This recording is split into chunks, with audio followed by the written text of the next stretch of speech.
Her Har Mahadev. Welcome to the divine talks. और आज हमने बात किया है श्री रामनवमी पे कि राम भगवान के पूरी जन्म का कथा और साथ ही साथ उनकी बहन के बारे में भी इसमें बात किया है, जिसको काफी कम लोग जानते हैं। मुझे लगता है कि मान्य 10% लोग भी उसको नहीं जानते रहेंगे। और उसका पूरा संदर्भ एक डिस्क्रिप्शन अच्छे से उसको हम लोग ने व्याख्यान किया है, गुरुजी के मुख से हमने कथा सुनी है। तो सब इस पूरा वीडियो देखें। हर हर महादेव गुरुजी। जय सिया राम। सभी दर्शकों को जय सिया राम। तो आज हम बात करने वाले हैं भगवान राम पे। जी। जैसे रामनवमी आ रही है तो शायद रामनवमी भगवान राम के जन्म के दिवस को हम मनाते हैं, ऐसा मैं सुना हूँ। तो राम भगवान की कहानी तो सब जानते हैं कि राजा दशरथ को पुत्र नहीं हो रहे थे, तो उन्होंने यज्ञ करवाया था जिसमें भगवान राम, लक्ष्मण, भरत और शत्रुघ्न जो 4 भाई थे उनका यज्ञ से जन्म हुआ था।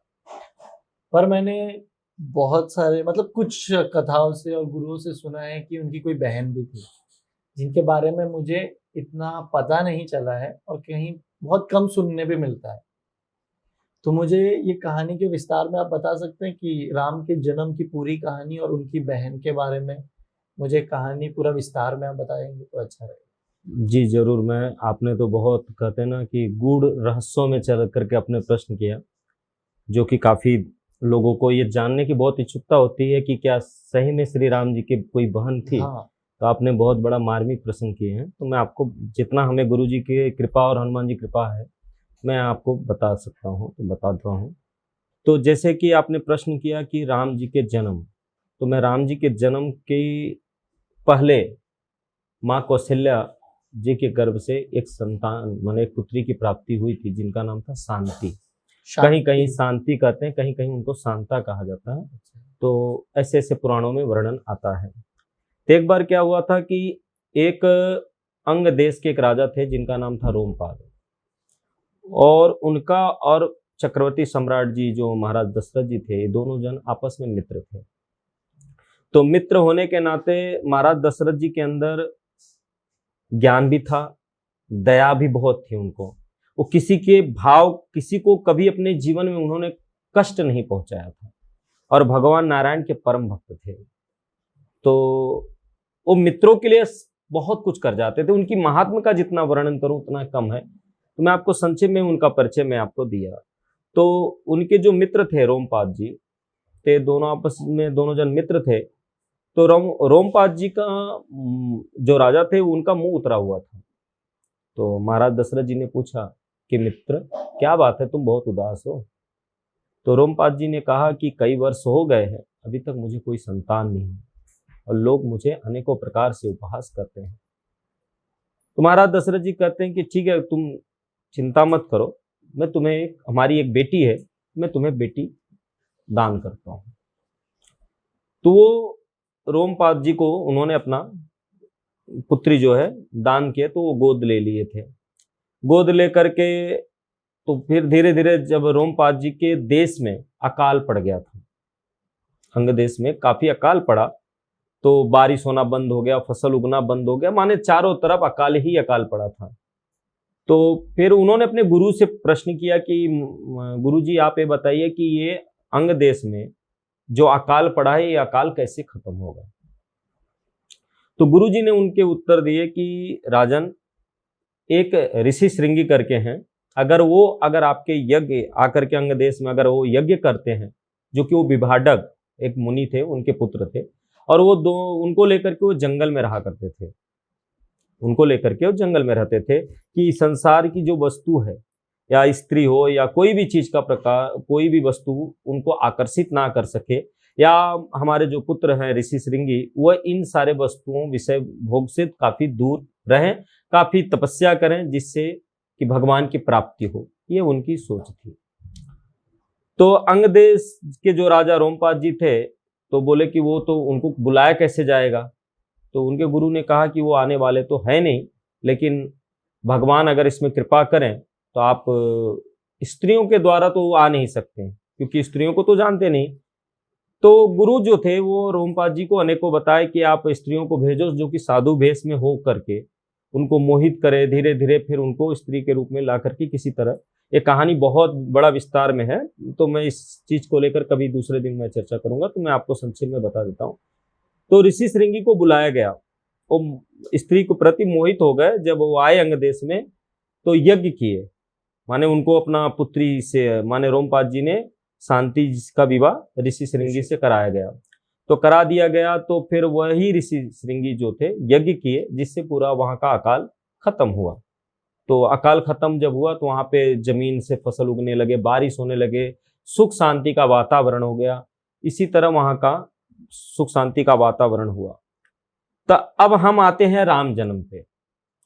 तो राम जन्म पे एक बार क्या हुआ कि महाराज दशरथ जी बहुत निराश हो गए, उनके मन में बहुत ग्लानि हुआ। एक बार भूपति मन माही, भय ग्लानि मोरे सुत नाही। उनके मन में संतान को लेकर बहुत चिंता थी कि हमारे संतान नहीं है। तीसरी माने अवस्था एक होती है, जैसे हमारे 25 वर्ष अवस्था को पहला कहते हैं, 50 साल पे दूसरी अवस्था, 75 साल पे तीसरी अवस्था, 100 साल पे चौथी अवस्था होती है, ऐसी माना जाता है। तो उनका तीसरी अवस्था ढल चुकी थी, तो उनके मन में बहुत ग्लानि हुआ कि अभी तक हमारे कोई संतान नहीं हुआ। और महाराज दशरथ जी उस संतान को लेकर के कई विवाह कर चुके थे। कहीं कहीं संत महात्मा कहते हैं कि उनके काफी रानियां थी। तो मुख्यतः तो ये 3 को दर्शाया गया था, क्योंकि इनके ही 3 संतान माने राम लक्ष्मण भरत शत्रुघ्न होने की वजह से इन्हीं तीनों जन को मुख्य माना गया। इनकी भी कहानी कुछ है मार्मिक चीज, वो कभी हम दूसरे दिन आपको बताएंगे। तो उस समय महाराज जब दशरथ जी एकदम निराश हो गए, तो वह अपने गुरु वशिष्ठ जी के पास गए। तो गुरु वशिष्ठ जी को प्रणाम उन्होंने किया, महाराज दशरथ जी प्रणाम किए। जब प्रणाम कर लिए तो गुरु वशिष्ठ जी ने पूछा, कहो राजन क्या बात है, सब कुशल मंगल है? तो महाराज दशरथ जी ने कहा कि गुरुजी आपके चरण की रज की कृपा से तो सब कुशल ही कुशल है, केवल एक छोटा सा दिक्कत है। तो गुरुजी ने पूछा कि क्या बात है, किस बात को लेकर? आपका मन भी उतरा हुआ है, चेहरा उतरा हुआ था। तो महाराज दशरथ जी कहते हैं कि गुरुजी आपके कृपा से तो सब कुछ मुझे प्राप्त हुआ, लेकिन कोई संतान नहीं है। मैं चाहता हूं कि मेरी गद्दी, मेरा राज्य जो था वो मेरे तक ही रह जाएगा। मैं चाहता हूं इस वंश को, इस राज्य को चलाने वाला कोई संतान तो होना चाहिए।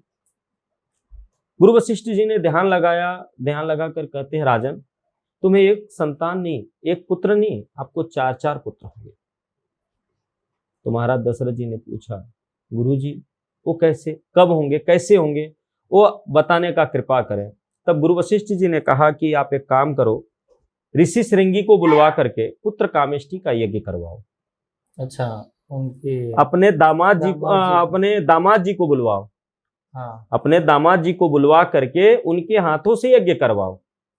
क्योंकि वो जैसे ब्राह्मणों में एक कर्म होता है, कोई कर्म कांड करने वाला अलग होता है, ज्योतिषाचार अलग होता है, यजुर माने जो आयुर्वेद का सारा काम करते हैं, तो ये अलग अलग ब्राह्मण होते हैं। उसी तरह तो ये पुत्र कामेष्टि यज्ञ आप उनके हाथों से ही करवाओ, तब जाकर के संतान की प्राप्ति होगी।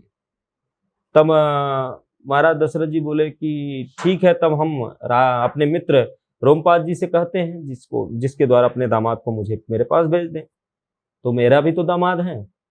तो बोले उनके द्वारा ही ये पुत्र कामेष्टि यज्ञ जब होगा, तब जाकर के आपको संतान की प्राप्ति होगी। तब वही ऋषि श्रृंगी को बुलवाया जाता है और पुत्र कामेष्टि यज्ञ कराया जाता है। तब और आचार्य के रूप में गुरु वशिष्ठ जी थे। तब यज्ञ नारायण भगवान प्रकट हुए। तो पायस माने जो कटोरा था, वो पायस स्वर्ण का था, और पायस माने खीर। तो खीर दे करके राजन गुरु वशिष्ठ जी को दिए, और गुरु वशिष्ठ जी कहते हैं कि आप अपने राजा को ये खीर दे दीजिए, उनको जैसा उचित अनुचित लगे वो इसी तरह अपनी रानियों को दे दें। दे करके यज्ञ नारायण भगवान अंतर ध्यान हो गए। तो राजा को जब वो खीर गुरु जी ने दिया, तो महाराज दशरथ जी उस खीर को लेकर के उसमें से 3 भाग करवाए। 3 भाग में मतलब सबसे पहले आधा भाग माँ कौशल्या जी को दिया गया था, और आधे भाग में 2 भाग किया गया था। एक भाग माँ कैकेयी को दिया गया था, और एक भाग माँ सुमित्रा जी को दिया गया था। तो जैसे कि आपको मैंने पिछले वीडियो में बताया था कि वो माँ कैकेयी के हाथों से खीर गिद्ध लेकर गया था, तो माँ सुमित्रा जी के हाथों से और माँ कौशल्या जी के हाथों से दोनों जन के हाथों से वो खीर दिया गया, जिसको माँ कैकेयी भी पा ली, प्रसाद पाई, और माँ कौशल्या भी, माँ सुमित्रा जी। तो धीरे धीरे धीरे धीरे समय व्यतीत होता गया। नवमी तिथि मधुमास पुनीता, शुक्ल पक्ष अभिजित हरिप्रीता। ये चौपाई आता है कि मधुमास, नवमी मतलब कि नवमी तिथि को मधुमास पुनीता माने चैत्र के महीने में, ये जो चैत्र की महीना आने वाला है, कि नवमी तिथि को भगवान यहाँ पर इसी तिथि को प्रकट हुए थे। और न तो उस समय ज्यादा धूप था, न सर्दी थी, न गर्मी थी, क्योंकि 12 बजे नेट उनका, ऐसा संत और वेद में शास्त्र में बताया जाता है कि 12 बजे उनका जन्म हुआ था, जो कि न काफी धूप भी नहीं था, न कभी ठंड था, मध्यम, मतलब कहते हैं कि समय जो था वो मध्यम था। और उसी समय भगवान राम जी का जन्म हुआ था, जो कि ये अपना चैत्र की नवमी तिथि को राम जन्मोत्सव मनाया जाता है। राम जी का जन्म हुआ था, इसलिए लोग राम जन्मोत्सव नवमी की तिथि को मनाते हैं।